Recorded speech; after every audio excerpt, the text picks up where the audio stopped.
So the first thing we need to know is we need to know what hook size we're going to be using. So the hook size we're going to be using is a US H8 5mm hook. As you can see, I use this one a lot because it's one of my favorites. I use it a lot.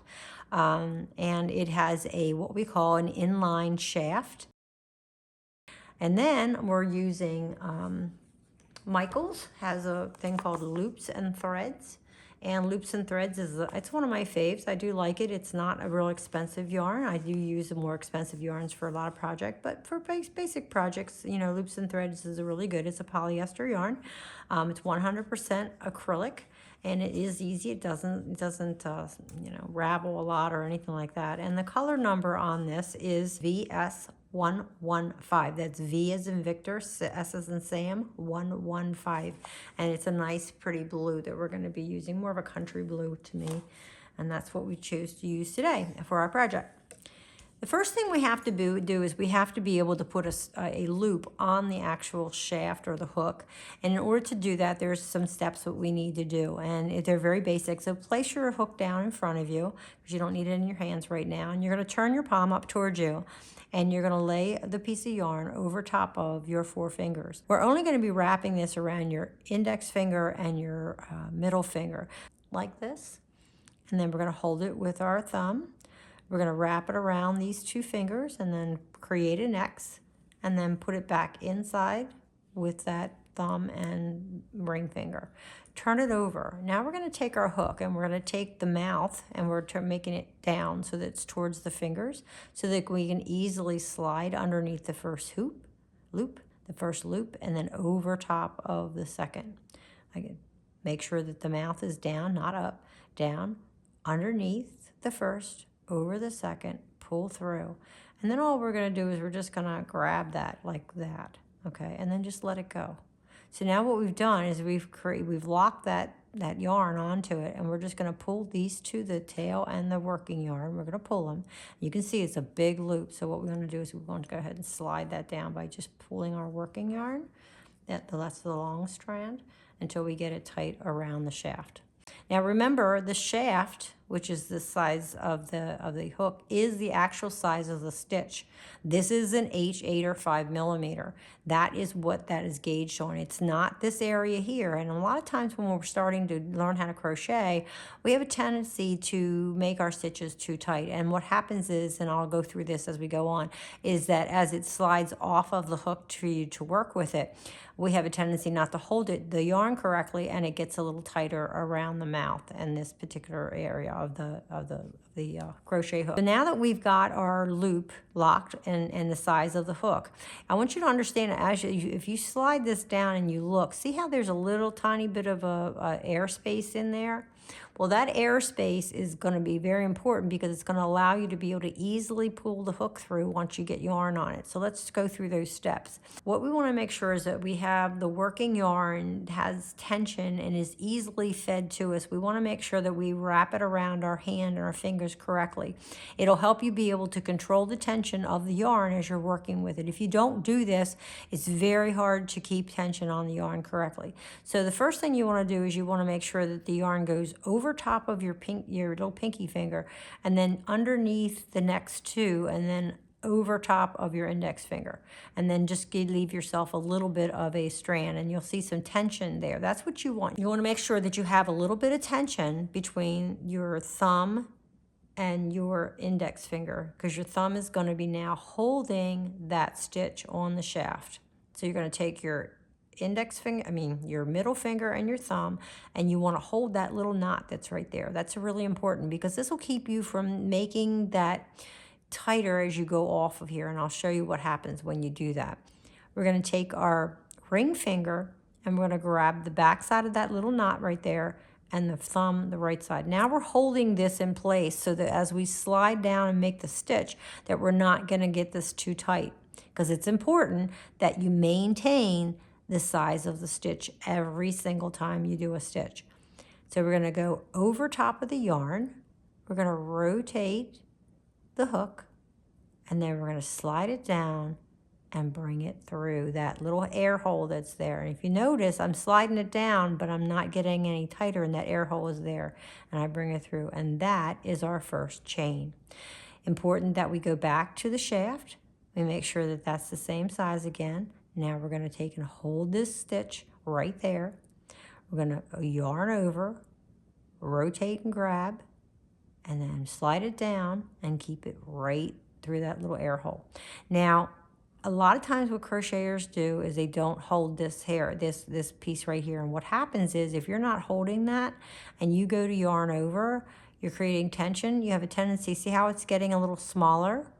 It's because you're not maintaining the stitch. And see how hard it is? And look how much it's a little bit smaller. Can you see how it's a little bit smaller? That means it's going to be too tight.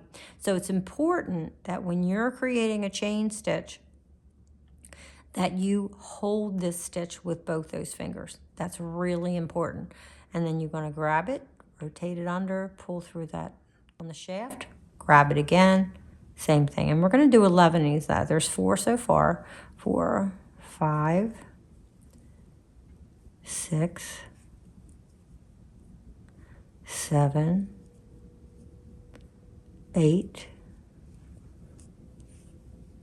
9, 10, 11. So we now have 11. 1, 2, 3, 4, 5, 6, 7, 8, 9, 10, 11. That's how many went. That would be the first chain. Okay? So let's go ahead and practice that. We're back. Now what we're going to do is we're going to do our single crochet in a chain. We're going to start with a second chain from hook, which means there's the first chain. You can see that loop, and there's the second one. So what we're looking for is that little tiny, where the crisscross is, there's a little hole right there. So what we're going to do is we're going to insert our hook. Remembering now what we're going to do, because we're not going to be holding it up here because we got to see what we're doing. We are going to hold it below that, but our index finger is going to hold that yarn so that it doesn't get smaller or more tension. We're going to hold that in place. We're going to stick our hook in there, yarn over, bring it back through the hook, bring up a loop, yarn over, and pull through 2. Let's do that again. Holding it with our index finger, we're going to insert the hook into the top loop, yarn over, bring it through the loop, bring it up, make sure the tension's correct, yarn over, bring through 2 loops. It's very important as we do this that you make sure that each time you bring it up that these 2 are the same tension. If they're not, then take them off and redo them. It's really important because you don't want your stitches to get tighter as you go along, because it will change the way the project looks in anything that you're doing. All right, put your index finger to hold it, insert it into that top loop space, yarn over, bring up a loop, yarn over, bring through 2 loops. Insert the hook, yarn over, bring up a loop, yarn over, bring through 2 loops. Making sure you're holding that each time with your index finger. I'll do that real slow one more time. Index finger on this. Next loop, there's the one you just did. Here's the next one. Insert the hook, wrap it around over the hook, bring it up, and through. It's really important. Tension is probably the most important thing in a crochet project. When you see things that people have done and you look at it and you go, oh, it's really cute, but there's just something that's not quite on with it. And that could be the fact that their tension is not as even as they'd like it to be. So learning tension, learning how important it is. Now I wanted to go back to that last stitch here. This is really important because a lot of times when you get to the end, you start to think, oh, do I have another stitch there? This was just the beginning base of the loop. And then that's the last stitch. And the way to double check that is just count how many you've already done. You had 1, 2, 3, 4, 5, 6, 7, 8, 9. So you should already have 9 before you do the last one. And then this is the 10th one. So again, we're going to make sure it's on the shaft so we know it's the right size. We're going to insert into that top loop, yarn over, bring it through, yarn over, bring it through 2.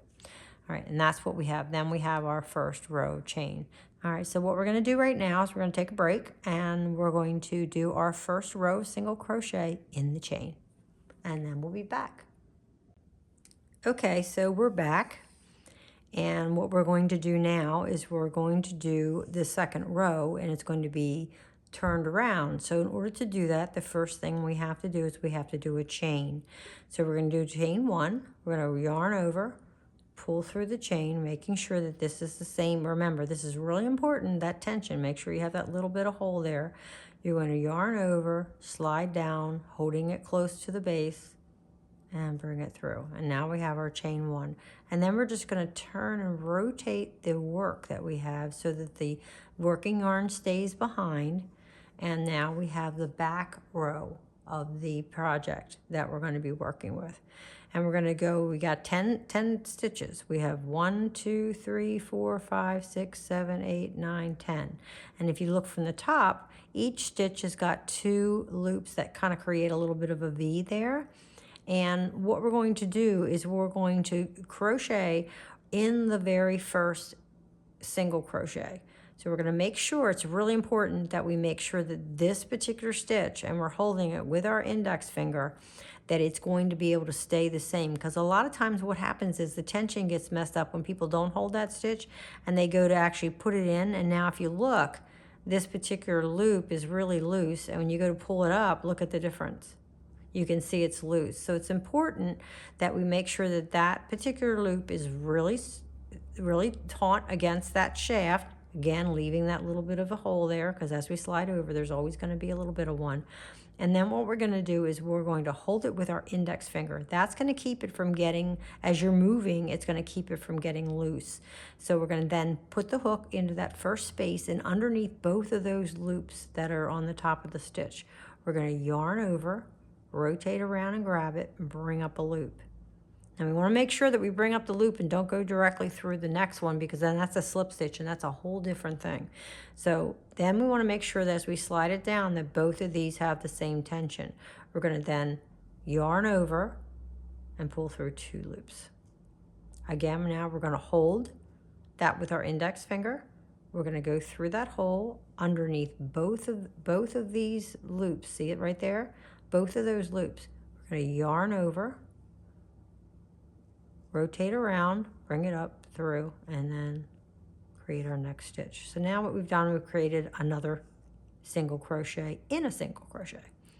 So we're going to hold it with our index finger, insert it into the stitch under both loops, yarn over, rotate around, bring it through, bring up a loop.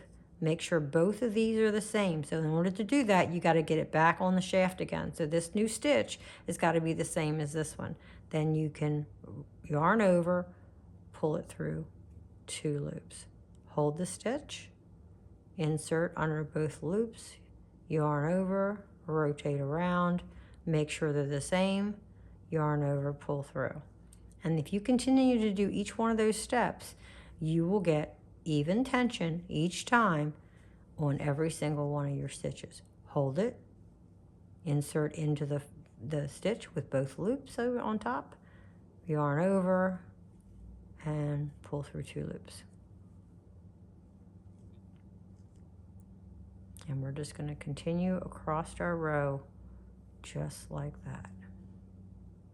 When we get to the last stitch, this is where people get a little confused sometimes, because they're not sure which is the stitch and which is the end of the row from maybe a chain 1 or something. In this particular one, it kind of like, well, there's that little bump, there's this little thing bump here. But if you look, as we did with the other stitches, there are 2 loops here that created a V. That particular part of it is the stitch.